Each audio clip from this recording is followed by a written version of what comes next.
Saturday afternoon, and my son held up a toy his grandparents sent. Pink collectible thing. Labubu. Cost about 60 bucks retail. Dad, look what Grandma and Grandpa sent me. I glanced up from my laptop. That's cool, bud. My son Ethan squeezed it, then stopped, held it closer. Dad, why is there a red light inside? My fingers froze. What? He turned it around, pointed at the eye. Tiny red LED blinking in the hollow interior. My stomach dropped. I stood, walked over, kept my voice level. Let me see that for a second. He handed it over. Good kid.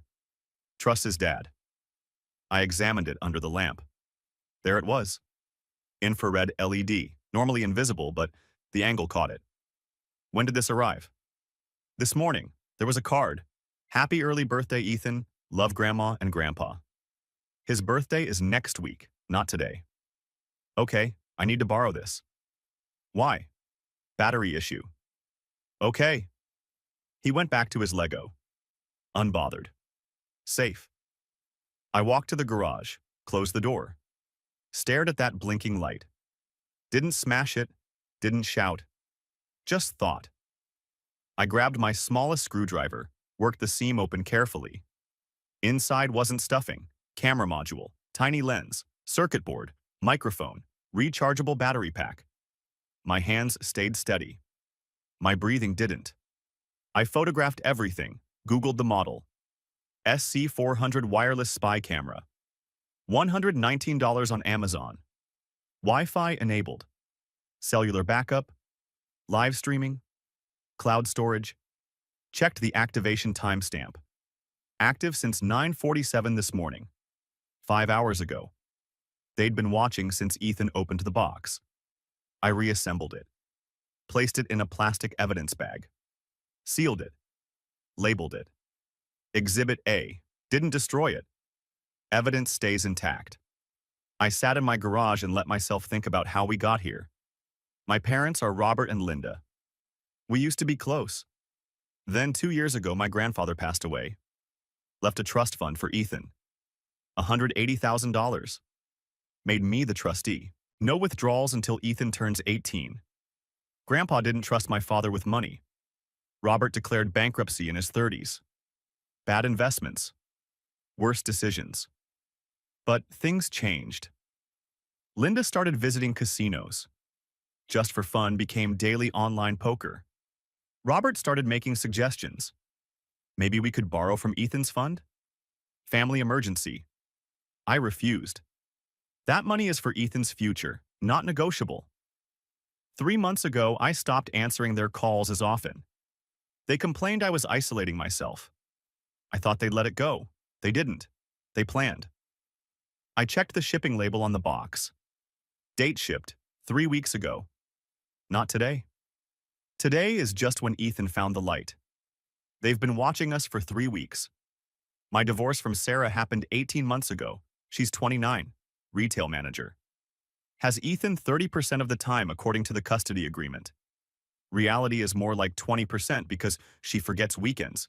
She's not a bad mother, just checked out. She's not my problem, my parents are. I ran through options. Option A, confront them now. Result, they deny everything, destroy evidence. Lawyer up. Option B, call police immediately. Result, investigation takes time, they get warned. Option C, smash the device, cut contact. Result, no legal protection, they try again. Option D, play dumb, gather more evidence, build an ironclad case, then strike. I chose option D. I'm a software engineer, make $95,000 a year. I know how surveillance systems work, how to document evidence, how to preserve chain of custody, and I don't make emotional decisions. Strategy formed like a project plan. Don't tell them I found anything. Search for other devices. File a police report Monday. Call my lawyer. Let them make the next move. Bury them with evidence.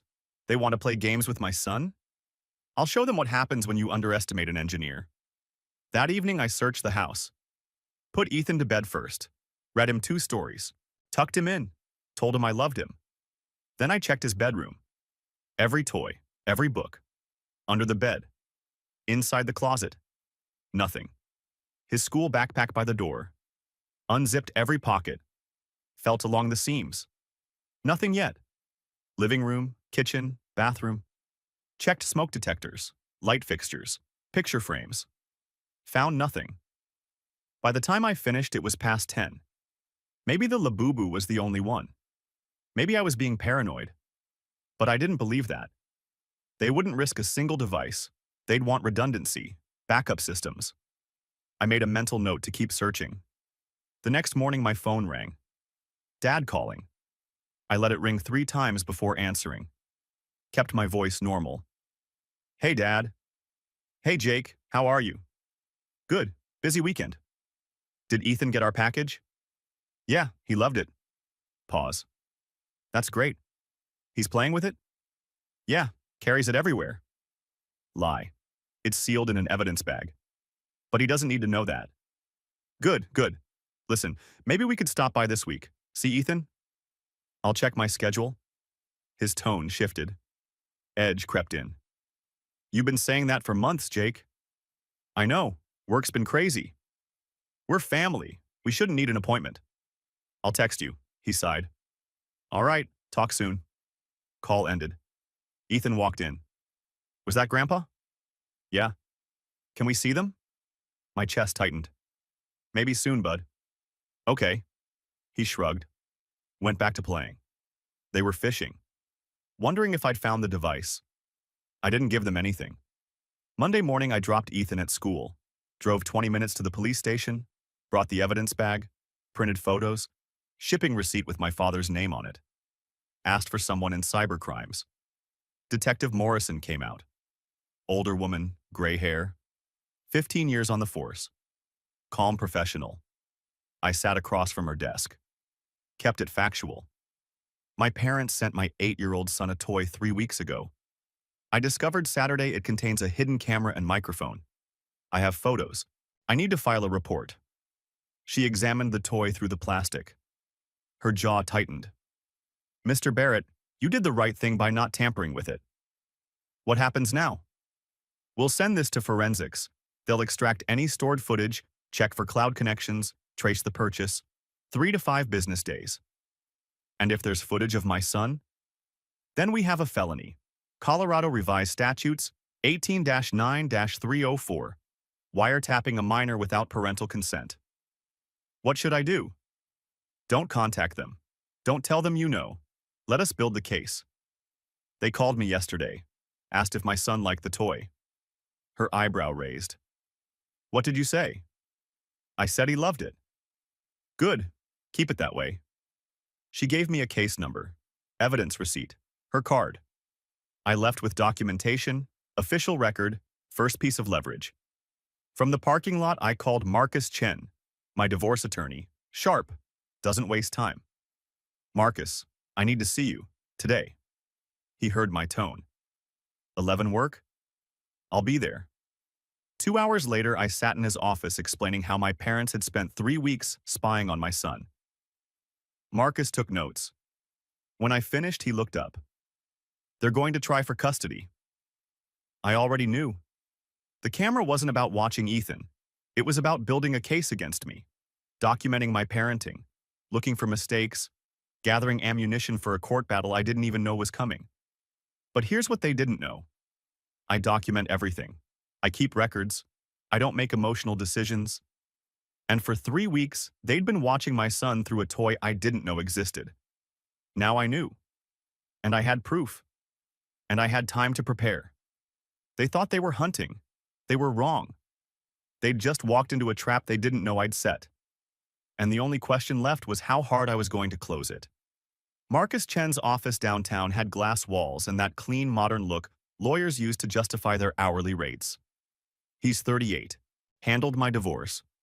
Sharp enough that I kept him on retainer after the papers were signed.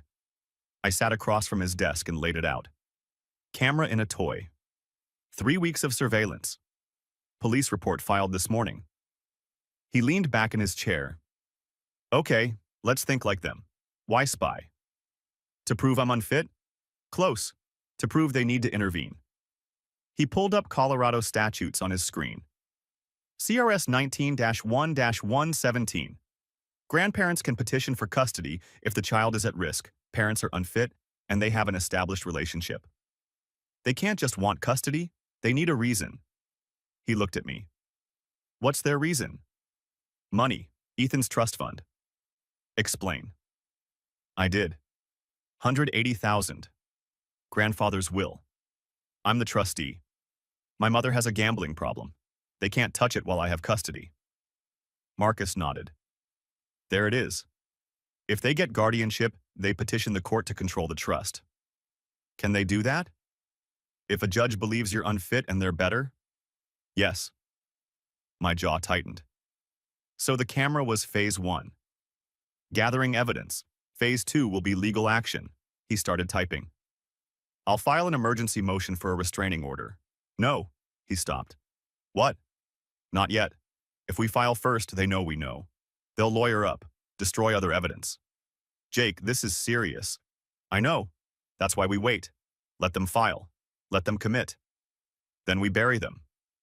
He studied me for a long moment. You're sure? I'm sure. All right. But I'm monitoring court filings daily.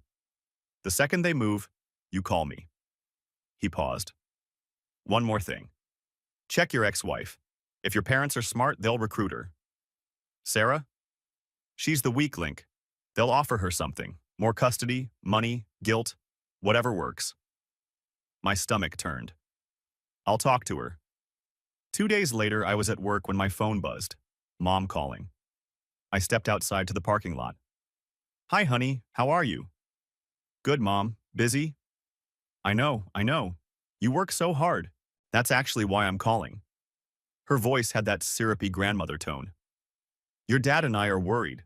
You sound stressed. Just work stuff. Jake, we're family. You can talk to us. Are you okay? Is Ethan okay? Ethan's fine. We're fine. Because, well, Sarah mentioned you've seemed different lately. My blood went cold. You talked to Sarah? Just checking in. We're all worried about you. When did you talk to her? Pause. Last week. She called us, actually. Lie. I could hear it in the hesitation. Why? She's concerned, Jake. She said you've been short-tempered, withdrawn. Not yourself. My mind raced. Did Sarah call them? Or did they call her and make it sound like she initiated? I'm fine. Honey, maybe you need help. There's no shame in that. Maybe Ethan could stay with us for a bit. Just to give you a break? There it was. Ethan doesn't need to stay with you. Her voice shifted. Warmer tone gone. Jake, we're trying to help. I don't need help. We'll see. She hung up. I stood in that parking lot with my heart pounding. Texted Marcus. They contacted my ex. They just asked to take Ethan for a break. His reply came fast. Checking court system now. An hour later, my phone rang. Marcus. They filed, this morning, emergency petition for grandparent custody. I closed my eyes. Hearing is Friday, 9 a.m. Judge Margaret Fielding. What are they claiming? That you're emotionally unstable, financially irresponsible, isolating Ethan from family, and unable to provide adequate care. That's insane. They have an affidavit from Sarah. My hands shook. When did she sign it? Dated 2 weeks ago. She texted me yesterday asking how I was. If she's so concerned, why is she checking on me? Because she probably didn't read what she signed. Your parents fed her a story. Jake's struggling. We want to help.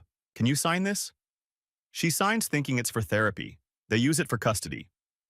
Can we fight this? Yes, but we need evidence. School records, medical records, everything showing you're a good parent. I have 3 years of documentation.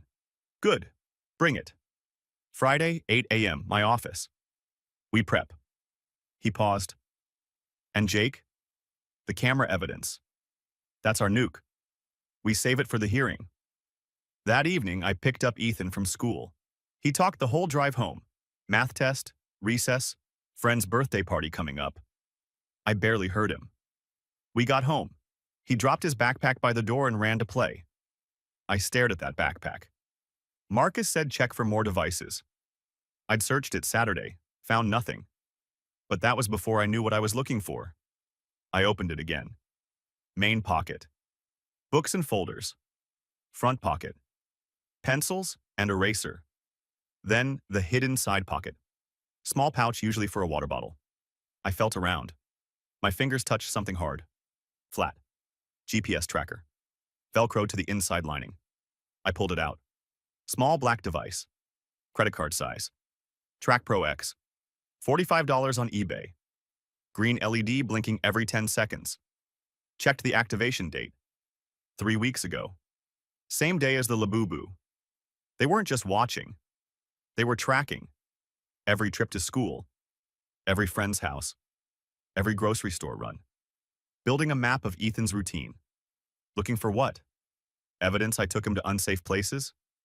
Proof of neglect? I texted Marcus. Found second device. GPS tracker in Ethan's backpack. Same timeline. His reply, don't remove it. Photograph it in place. Then bag it.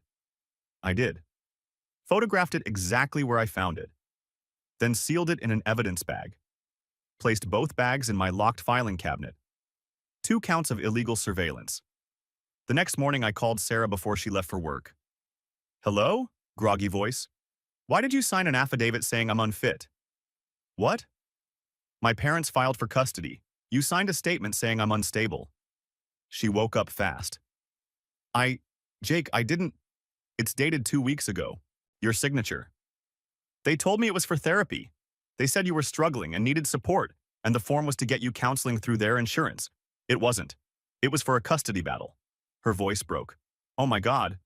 Did you even read it? I skimmed it. They were standing right there. Linda was crying, saying you wouldn't answer their calls. She was so worried. They played you. Jake, I'm sorry. I didn't know. You need to withdraw it. How? Call my lawyer, Marcus Chen. He'll file an amendment. You say you were misled. Okay, I'll do it today. And Sarah? Don't talk to my parents again. I won't, I swear. I hung up. Didn't feel better. Damage was done. Even if Sarah recants, the judge will see she signed something. That afternoon, Detective Morrison called. Mr. Barrett, forensics finished. My heart pounded. And? Camera stored 67 hours of footage, cloud-enabled, linked to email account r.barrett.1965@gmail.com. That's my dad's email. Footage shows your son's bedroom, hallway, parts of living room, clips of you putting your son to bed, reading to him, normal parenting. So they found nothing. Correct, which tells me they were looking for something. She paused. GPS tracker shows 3 weeks of location data. School, home, grocery store, friend's house, nothing irregular. What happens now? I'm recommending the DA file charges. 2 counts wiretapping a minor. 1 count illegal GPS tracking. When? After your hearing Friday. Judge will want to see this evidence. We'll wait for the court order, then arrest. They'll be arrested? If the judge issues a warrant based on the evidence, yes. I exhaled. Thank you, Detective. That night, I realized something. Tuesday evening before all this blew up, my mother had called asking to come over for dinner. I'd agreed. Thought it was an olive branch. Wednesday night, they'd shown up with wine and casserole and warm smiles. Linda hugged me. Robert asked where Ethan was. Sleepover at a friend's house. Lie. He was at Sarah's for her custody night. Linda's face flickered. Disappointment. We ate, small talk, weather, work. Linda's book club. Then the script changed. Jake, we've been thinking. About? You've been under a lot of stress. Divorce, single parenting, work. I'm managing. Are you? Because we see how hard you're working. It's admirable. But maybe too hard? What do you mean? Robert leaned forward. Ethan needs stability. He needs family around. He has me. Of course, but Jake, you're one person. And that trust fund your grandfather left? My spine straightened. What about it? That money could be used now. For Ethan. Better schools, activities, opportunities. It's for college, Linda smiled. That cold smile. But if he stayed with us more, we could— He's not staying with you, Robert's tone hardened. Jake, we're not asking. Silence. Linda kept going. We've already talked to Sarah. She agrees. Agrees to what? That maybe a change is needed. I stood. I think you should go. Jake. Now. They left. I'd recorded the entire conversation. Colorado is a one-party consent state. Legal to record without their knowledge. I played it back after they left. Every word. That trust fund could be used now. We've already talked to Sarah. We're not asking. Evidence of premeditation. Thursday night, I sat at my kitchen table with my laptop open. Documents organized in folders. Police report. Forensic analysis showing 67 hours of footage. Photos of both devices. Purchase records with my father's Amazon account. Recording of Wednesday's dinner. Bank statements showing my stable income of $95,000 a year. Ethan's school records. Perfect attendance. Good grades. Happy, well-adjusted kid. Medical records. Regular checkups. Vaccinations current. Character references from his teacher, his pediatrician, 2 neighbors. Marcus texted. This is overkill. But I like it, I texted back. I don't want to win. I want them destroyed. His reply, be careful what you wish for. I typed, I'm not wishing. I'm planning. I looked at the photo on my fridge. Ethan in his Halloween costume. Huge smile. Tomorrow they try to take my son. They think I'm unprepared. They think I'll fold. They think family means I won't fight back. They're about to learn what happens when you threaten the only thing I care about. Thursday night, I didn't sleep. Not because I was nervous. Because I was ready. I had 67 hours of footage proving they'd spied on my son. I had GPS data proving they'd tracked him like a criminal. I had a recording of them admitting they wanted access to his trust fund. I had a police report, a forensic analysis, and a detective ready to recommend felony charges. They had an affidavit from my ex-wife who didn't read what she signed and a petition claiming I was unfit based on what? That I worked hard? That I didn't let them see Ethan whenever they wanted? That I refused to give them money that wasn't theirs? Friday morning, they'd walk into that courtroom thinking they had leverage. Thinking I'd negotiate. Thinking I'd give them partial custody just to make it go away. They were wrong. I wasn't negotiating. I was ending this. Permanently. Friday morning, I arrived at the courthouse with Marcus. Accordion folder full of evidence under my arm. Saw my parents' car already in the lot. Robert and Linda stood by the entrance with their attorney. David Brennan.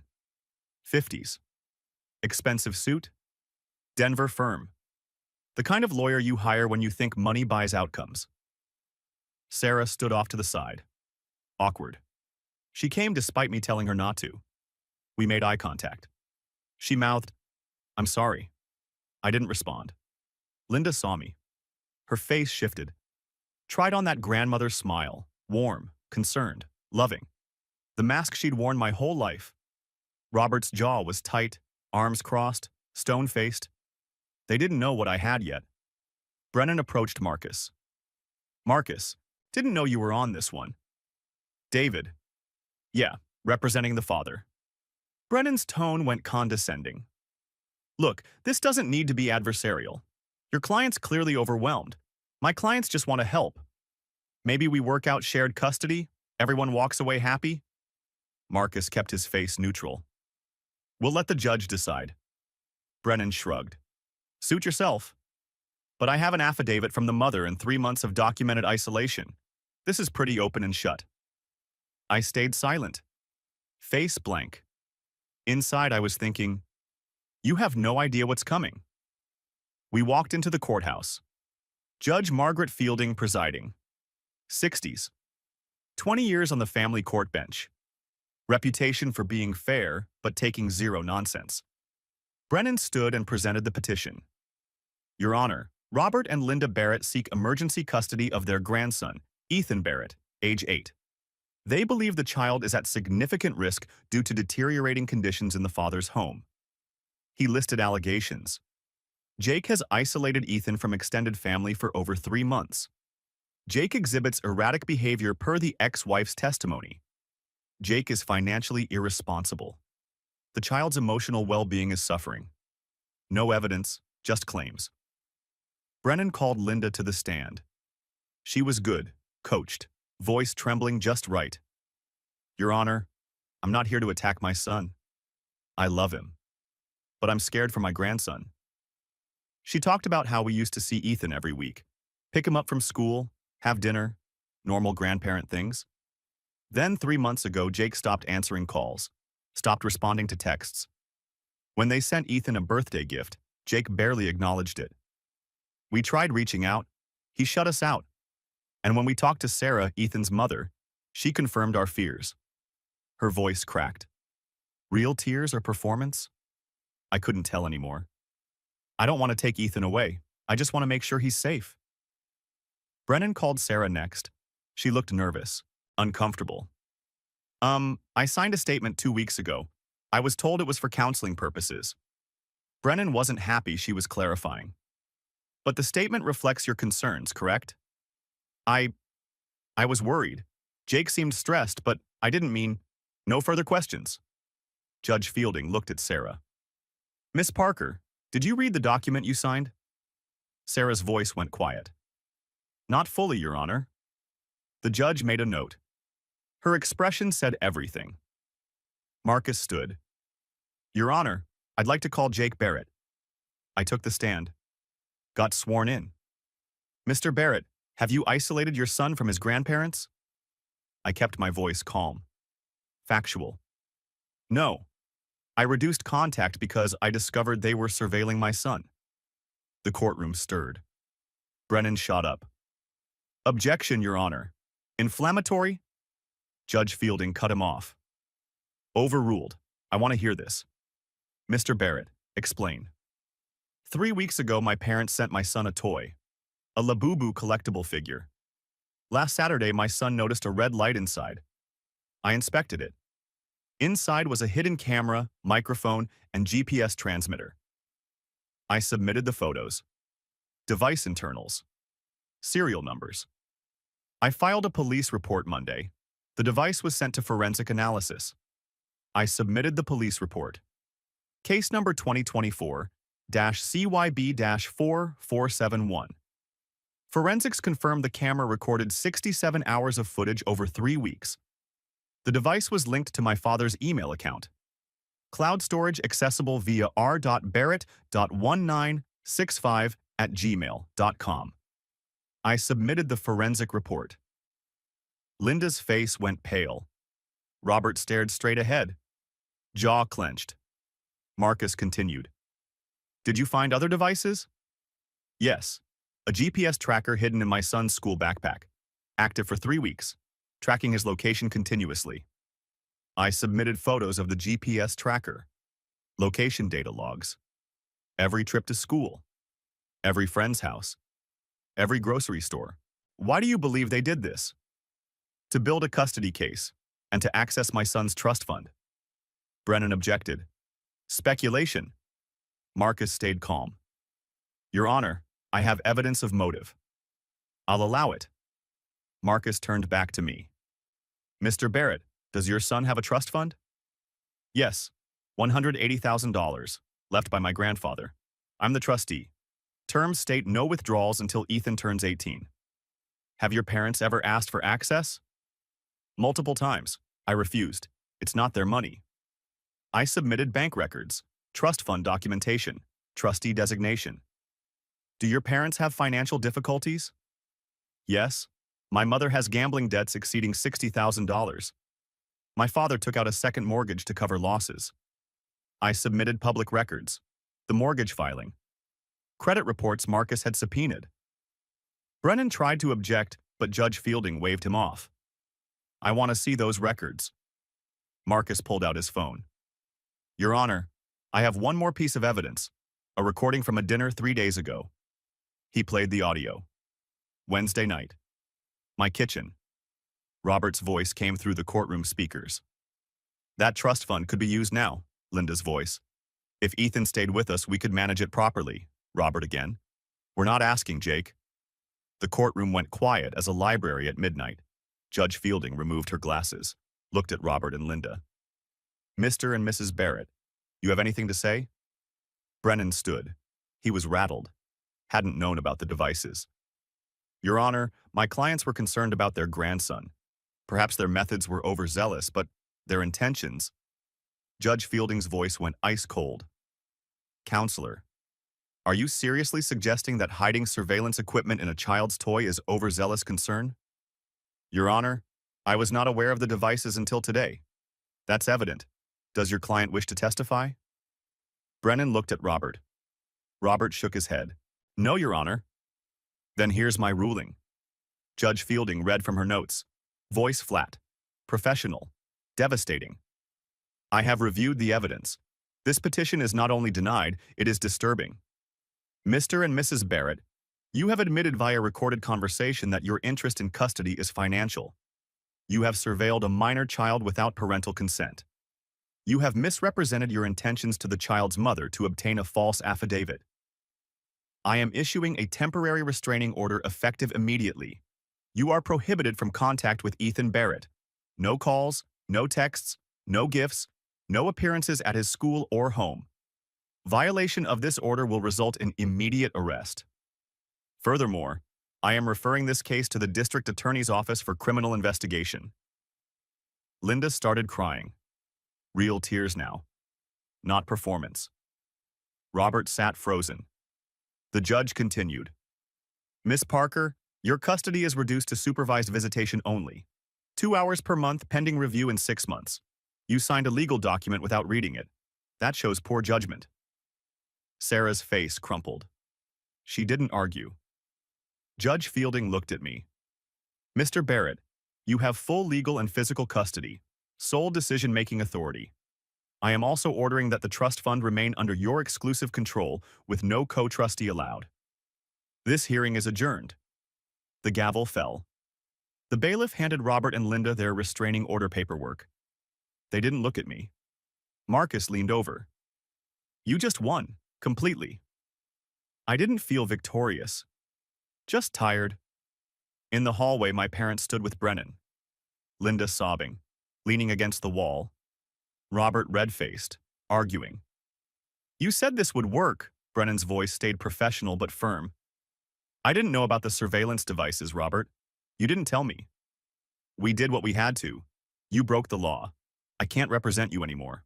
Find another attorney. Brennan walked away. Linda saw me, stumbled forward. Jake, please. Marcus stepped between us. Mrs. Barrett, you're in violation of the restraining order if you approach him. She stopped 10 feet away. Jake, we're your parents. We raised you. We love Ethan. This isn't fair. My voice came out flat. Cold. You put a camera in my son's toy. We were worried. You wouldn't let us see him. I saw the footage. You weren't worried.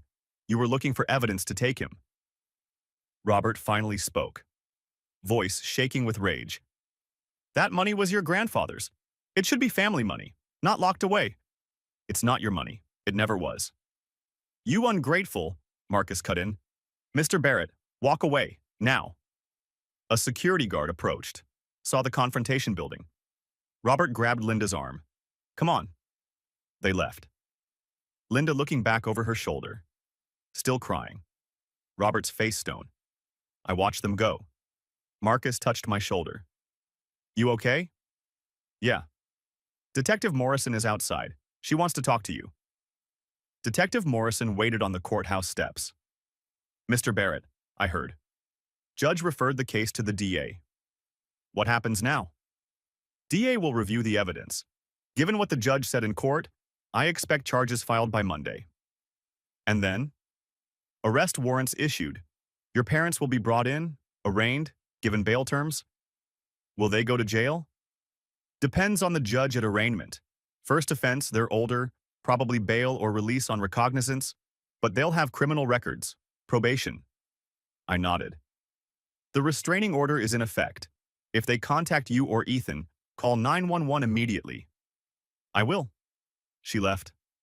Marcus turned to me. Go home. Pick up Ethan. Hug your kid. You're done. Doesn't feel done. It will. I drove to Sarah's apartment. She opened the door, eyes red from crying. Jake, I'm so sorry. I know. I should have read it. I should have called you. They made it sound like, I know. Can I still see him? Supervised visits, 2 hours a month. Judge's order. She started crying again. I ruined everything.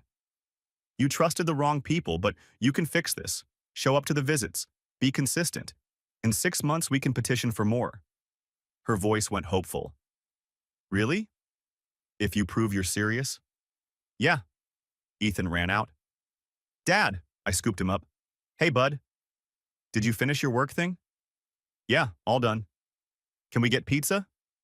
Absolutely. We left. Ethan had no idea what just happened, and I wanted to keep it that way as long as possible. The pizza place had arcade games in back. I gave Ethan a handful of quarters. He ran off. Happy, safe, normal. My phone buzzed. Unknown number. Hello, Detective Morrison. Mr. Barrett. DA expedited the charges. Arrest warrants just issued. Team is executing now. Now? I thought Monday. Judge wanted it done today. Told the DA to move fast. Where are your parents right now? I don't know. Home, probably? We have units en route to their address. Just wanted you to know. She hung up. My parents lived 10 minutes away. Ethan was playing. Happy, distracted. I made a decision. Hey, bud, we gotta make a quick stop before pizza. Aw, but I was winning. We'll come back, I promise. I drove to their neighborhood. Parked one street over. Could see their house from the corner. Why are we here? I need to check something. Stay in the car. Watch a video on my phone. I handed him my phone with YouTube already open. Okay? Unbothered. Safe? I walked to the corner. 2 police cars sat in my parents' driveway. Lights off. Professional. Not dramatic. Officers at the door. Detective Morrison in 2 uniforms. The door opened. Robert. Detective Morrison showed the warrant. Robert's face went white. Robert Barrett, you're under arrest for illegal surveillance of a minor. Handcuffs clicked. Linda appeared in the doorway, screaming, No, no, please.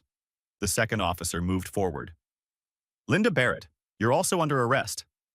Both of them in handcuffs, led to separate police cars. Linda sobbing, looking back at the house. Robert stone-faced. Head down. Neighbors watching from windows. From front yards. I stood on that corner 50 yards away. Watched my parents placed in the back seats of police cars. Felt nothing. Not satisfaction, not guilt. Just closure. I walked back to my car. Ethan looked up from the video. Done? Yeah, done. Can we get pizza now? I smiled, small but real. Yeah, bud, we can get pizza now. I watched the police cars drive away with my parents in the back seats.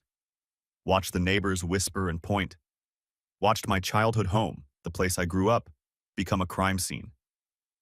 Ethan was in my car playing games on my phone, humming to himself, completely unaware that his grandparents had just been arrested for spying on him. I could have felt something. Guilt, maybe. Regret. But I didn't. Because for 3 weeks they'd watched my son through a hidden camera. They'd tracked his location like he was a stolen car. They'd lied to his mother, filed false legal documents, and tried to take him from me so they could gamble away his future. And when I caught them, they didn't apologize. They got angry.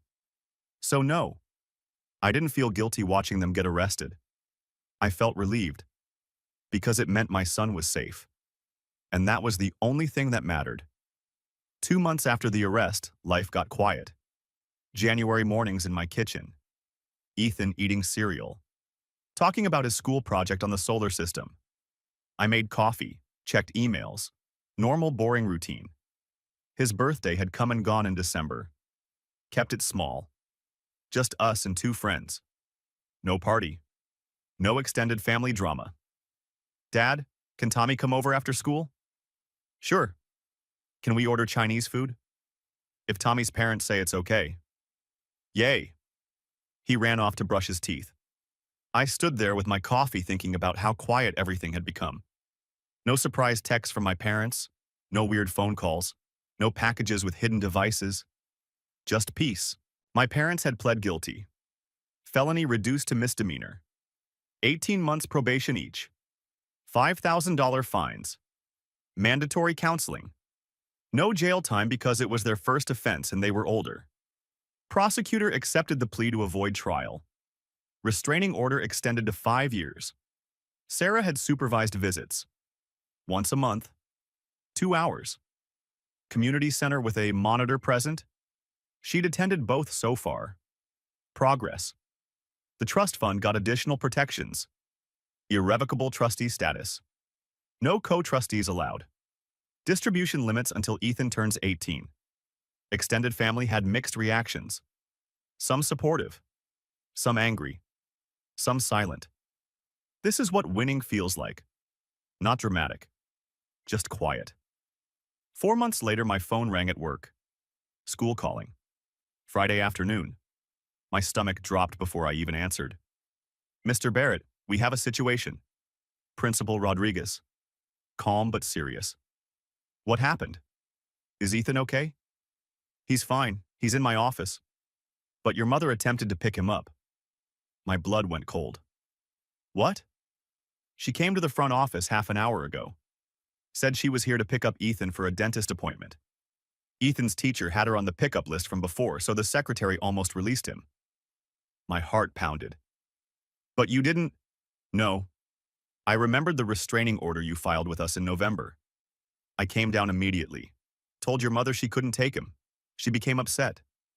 Where is she now? I asked her to leave. She refused. She's in the parking lot. I've called the police. I'm on my way. Don't let Ethan outside.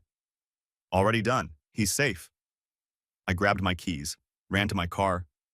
10-minute drive that felt like an hour. Pulled into the school parking lot. Saw a police car. Linda's car. Linda in handcuffs being placed in the back seat. An officer talking to Principal Rodriguez. I ran inside, straight to the principal's office. Ethan sat in a chair looking confused. Dad? I knelt down, hugged him tight. You okay, bud? Yeah, but Grandma was here. She said she was taking me to get ice cream. Did you go with her? No. Principal Rodriguez said I had to stay. Why did the police take Grandma? I chose my words carefully. Because she wasn't supposed to be here. Why not? Remember when I told you sometimes grown-ups make bad choices? She made one, so she's not allowed to see you right now. Oh. He processed that. Can I still get ice cream? I laughed despite myself. Yeah, we can get ice cream. Outside, I walked with Ethan to my car. A teacher stayed with him while I talked to the officer. I'm Jake Barrett, Ethan's father. The officer was young, 30s, professional. Mr. Barrett, your mother violated the restraining order. We're taking her in. I looked at Linda in the police car. She was crying, mascara running, hitting the window from inside, mouthing words I couldn't hear. Please, I just wanted to see him. I stared at her. Felt nothing. You'll need to file an incident report. Can you come to the station Monday? Yes. Judge will likely extend the restraining order, possibly jail time for probation violation. Good. He nodded. Got in the car, drove away with Linda in the back seat. I watched until they turned the corner. Principal Rodriguez walked over. Is Ethan okay? He's tough. He'll be fine. For what it's worth, your mother seemed desperate, not violent, just sad. That doesn't change what she did. I know, she paused. Thank you for protecting him. Always. That night after ice cream and dinner, I tucked Ethan into bed. Dad? Yeah? Why doesn't Grandma follow the rules? I paused. Thought about how to answer. Because sometimes people want something so much they forget why the rules are there. What did she want? To see you. But she can't? Not right now. Maybe not for a long time. Because of the bad choice she made? Yeah? What was it? I chose my words carefully. She tried to watch you without permission. She tried to take you places I didn't say she could. And today she tried again. Oh, he thought about that. Dad? Yeah, bud? I'm glad you're my dad. My throat tightened. I'm glad you're my son. I kissed his forehead, turned off the light, closed the door softly, stood in the hallway, leaned against the wall, breathed. 2 weeks later, Marcus called. Linda was sentenced today. And? 30 days county jail, probation revoked, restraining order extended to 10 years. And Robert? Still on probation, didn't violate, but he's required to attend counseling with Linda when she's released. Will this stop them? Honestly, I think it will. Linda just spent a month in jail. Robert's scared. They're in their 60s. They're not going to risk more jail time. And if they do? Then they go to prison. Felony charges back on the table. Okay. Jake, you won completely.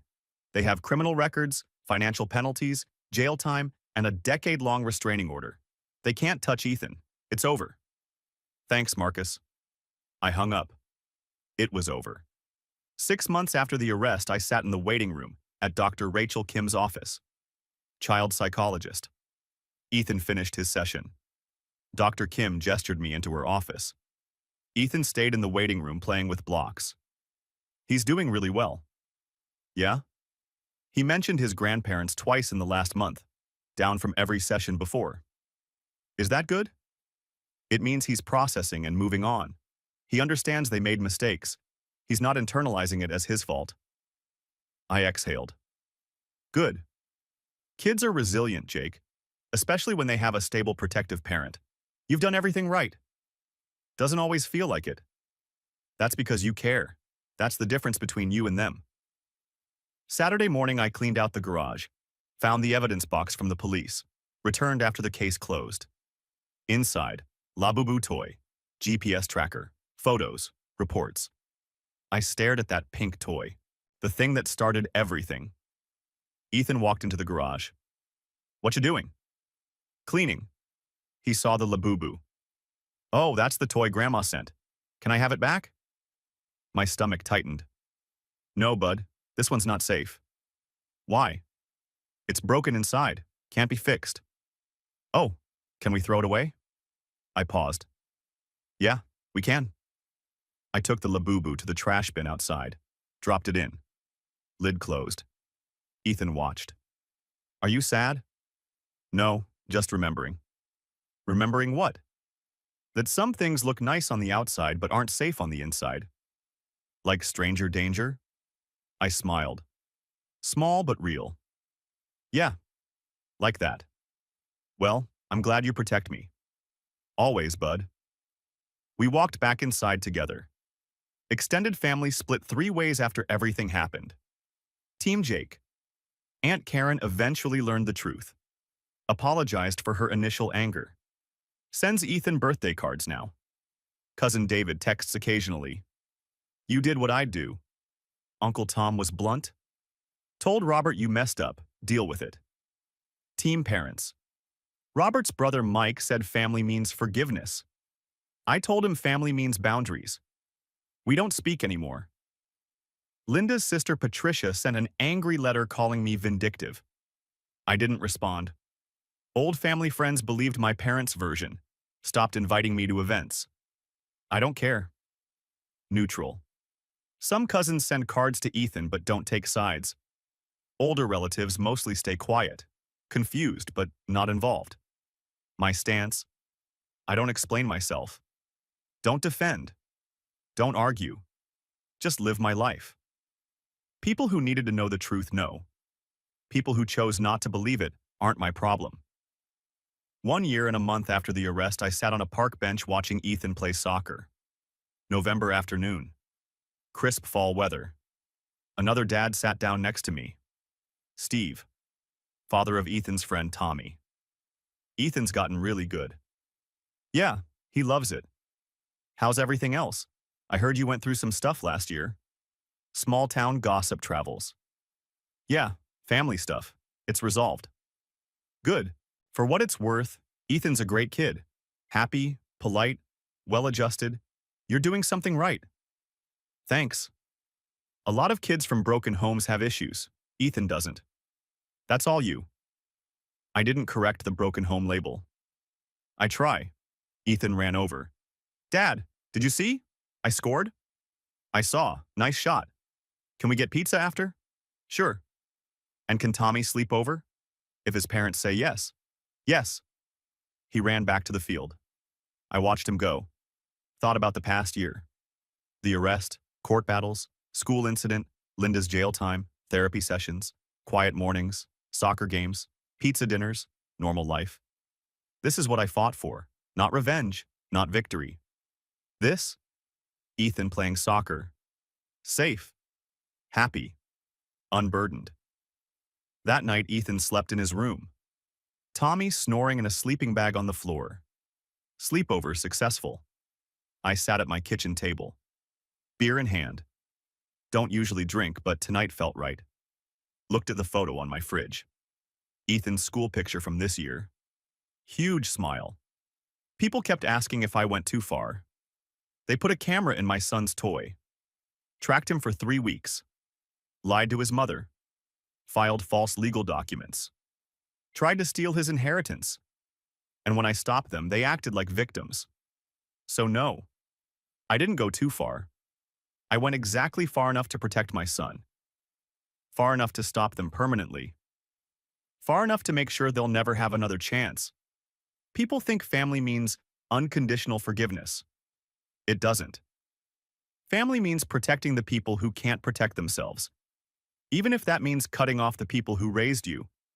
Even if it means watching them get arrested. Even if it means becoming the villain in someone else's story. I didn't destroy my parents. They destroyed the relationship when they chose money over their grandson. I just refused to let them destroy him too. And I'd do it all again. Every police report. Every court hearing. Every confrontation. Because at the end of the day, Ethan is safe. His future is secure. And he doesn't flinch when someone hands him a gift. That's not going too far. That's being a father. A month ago, Ethan asked if he'd ever see Grandma and Grandpa again. I told him I didn't know. He thought about it. Shrugged. Went back to building his Lego Death Star. He's 9 now. Taller, smarter, happier. He doesn't ask about them anymore. Doesn't wonder why they stopped visiting. He's moved on. And maybe that's the real lesson. Kids are resilient when the adults in their lives are honest and protective. They adapt when you shield them instead of using them. They heal when you stop letting toxic people disguise harm as love. The trust fund is still intact. $192,000 now with interest and growth. Sitting exactly where it belongs. In Ethan's future. Not funding my mother's poker addiction. Not bailing out my father's bad decisions. Waiting for the day Ethan turns 18 and decides what to do with it. College maybe, a house, a business. His choice. Not theirs. Not even mine really. Just his. People still ask if I went too far. Neighbors whisper at the grocery store. Extended family stopped inviting me to reunions. I'm the son who had his parents arrested. The man who broke the family. Fine. I'll be that. Because I'm also the father who protected his son when no one else would. The father who chose his child over keeping the peace. The father who taught his son that love without boundaries isn't love. It's manipulation. And when Ethan's older, when he asks me what happened, I'll tell him the truth, and he'll understand. Because by then he'll know. Some gifts come with strings attached, and some strings are meant to be cut.